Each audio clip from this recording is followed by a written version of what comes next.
Bonjour mes bien-aimés. Que la paix de notre Seigneur et Sauveur Jésus-Christ soit avec chacun de vous en ce matin. C'est avec une grande joie dans nos cœurs que nous nous retrouvons, une fois de plus, pour méditer sur la parole de Dieu et ensemble élever nos voix dans la prière. Aujourd'hui, notre cœur désire partager une vérité libératrice, une promesse que Jésus lui-même nous fait, une promesse de repos qui transforme l'âme et renouvelle l'esprit.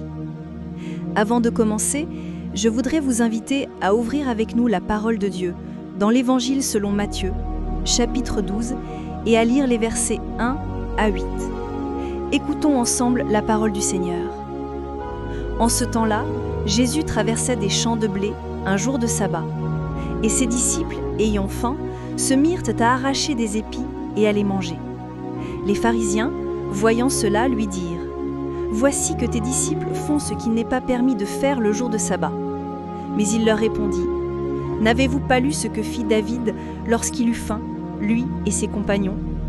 Comment il entra dans la maison de Dieu et mangea les pains de proposition, qui n'étaient permis ni à lui, ni à ceux qui étaient avec lui de manger, mais seulement aux prêtres. Ou n'avez-vous pas lu dans la loi que, les jours de sabbat, les prêtres dans le temple violent le sabbat et ne se rendent pas coupables? Or, je vous le dis, il y a ici plus grand que le temple. Mais si vous saviez ce que signifie « Je veux la miséricorde et non le sacrifice », vous n'auriez pas condamné des innocents, car le Fils de l'homme est maître même du sabbat. Quelle parole puissante! Mes chers amis, nous voyons dans ce passage toute la beauté de la miséricorde de Dieu, en contraste avec la rigidité et le manque de compréhension humaine. Les pharisiens, enfermés dans une interprétation littérale et légaliste de la loi, avaient perdu de vue le but plus grand du sabbat. Pour eux, le sabbat n'était qu'un ensemble de règles à suivre, un fardeau pesant qui volait la joie et la liberté que Dieu voulait offrir à son peuple. Ils ne voyaient pas l'humanité des disciples de Jésus, qui, affamés, se contentaient de cueillir pour se nourrir. Et que fait Jésus ? Non seulement il défend ses disciples, mais il saisit cette occasion pour nous révéler quelque chose de profond sur son caractère et sur le véritable sens du repos. Il nous rappelle que la loi n'a pas été donnée pour asservir l'homme, mais pour le libérer. Le sabbat a été créé pour le bien de l'homme, et non l'homme pour le sabbat. Et, avec une autorité qui n'appartient qu'à lui, Jésus se présente comme le Seigneur du sabbat, le Seigneur du repos. Il nous enseigne que le véritable repos ne se trouve pas dans une liste d'interdictions, mais dans la paix et la plénitude que nous trouvons en lui. C'est une invitation à abandonner le légalisme et la religiosité qui nous enferment, et à embrasser la grâce qui nous libère. Jésus est notre refuge, notre sécurité et notre repos. Et c'est avec cette certitude dans nos cœurs que je vous invite maintenant à fermer les yeux et à vous unir à nous dans la prière. Père d'amour, notre Dieu et notre refuge, nous te louons et nous te remercions pour ce nouveau jour que tu nous accordes. Merci pour ta parole, qui est la lumière sur notre chemin, qui nous guide, nous enseigne et nous corrige. Seigneur, comme il est écrit dans le livre des psaumes, nous savons que tu es notre force et notre bouclier. En toi, notre cœur se confie et nous recevons secours. Et aujourd'hui, Père, nous venons à toi avec nos âmes fatiguées, accablés et assoiffés d'un repos que toi seul peux donner. Nous reconnaissons que bien souvent, au milieu des luttes et des angoisses de la vie, nous oublions que tu es le Seigneur de toutes choses, le maître de notre temps et de notre repos. Nous nous accrochons au lourd fardeau de l'inquiétude, de l'anxiété et de la recherche incessante d'approbation. Nous vivons comme si notre valeur dépendait de notre capacité à produire, à accomplir, à posséder.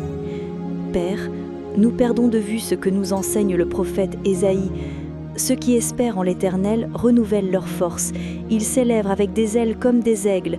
Ils courent et ne se lassent point. Ils marchent et ne se fatiguent point.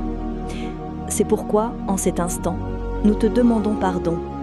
Pardonne-nous, Seigneur, pour toutes les fois où nous avons transformé ta grâce en fardeau, pour avoir cherché le repos dans des choses incapables de nous satisfaire. Pardonne-nous de nous accrocher au tumulte du monde, au travail excessif et à notre propre volonté, oubliant que notre véritable repos est en toi.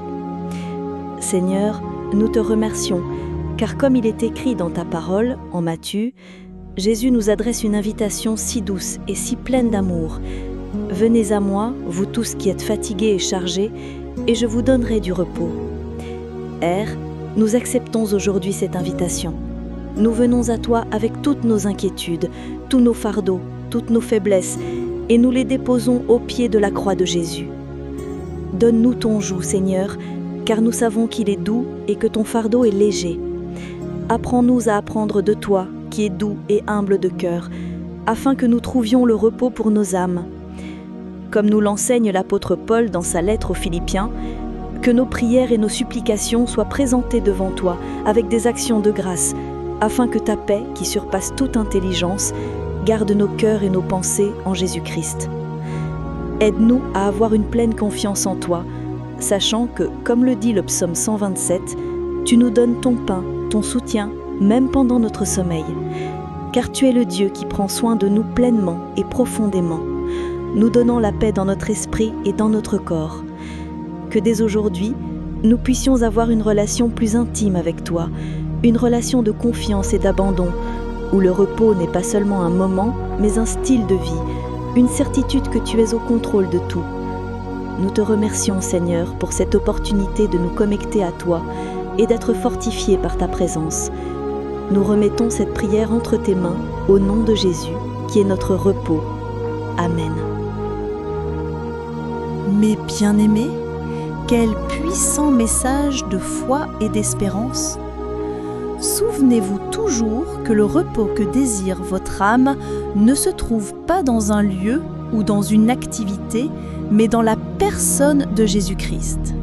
Il nous invite à lui remettre tous nos fardeaux, toutes nos inquiétudes et toutes nos angoisses. Il est notre refuge, notre forteresse, notre repos. N'oubliez pas que vous n'avez pas à porter le monde sur vos épaules. Reposez-vous en Jésus. Si ce message a touché votre cœur et vous a béni d'une manière ou d'une autre, n'oubliez pas de mettre un j'aime, de vous abonner à notre chaîne et de partager cette vidéo avec quelqu'un qui a aussi besoin de trouver le véritable repos en Jésus. Laissez dans les commentaires votre demande de prière et ensemble, formons une grande chaîne de foi. Que le Seigneur vous bénisse et vous garde, que le Seigneur fasse briller son visage sur vous et vous fasse grâce, que le Seigneur tourne son visage vers vous et vous donne la paix.